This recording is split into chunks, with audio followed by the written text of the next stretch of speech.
বন্ধুরা দেখো, আজ বানাবো ডিমের কারি। প্রথমে ডিমগুলি ভেজে নিচ্ছি।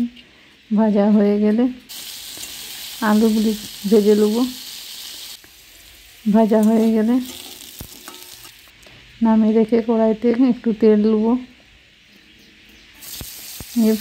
সামান্য পেঁয়াজ কুচি, তেজপাতা দিয়ে ভালো করে ভেজে নেব। পেঁয়াজগুলি ভাজা হয়ে গেলে আদা রসুন বাটা,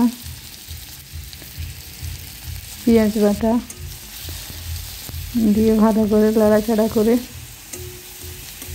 হলুদ, জিরা, ধনা, লঙ্কা সব একসাথে ভালো করে ভেজে নেব। ভাজা হয়ে গেলে ভেজে রাখা আলুগুলি দিয়ে দেবো।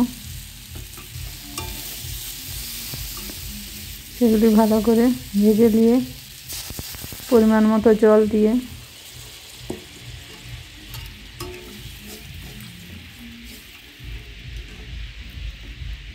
ঢেকে দেবো। হাফ সিদ্ধ হয়ে গেলে সামান্য পরিমাণ মতো নুন, কাশ্মীরি লঙ্কা, মিট মশলা দিয়ে ভালো করে নেড়ে ডিমগুলি দিয়ে দেবো। ডিমগুলি দেওয়ার পরে কিছুক্ষণ আরও ঢাকা দিয়ে গরম মশলা দিয়ে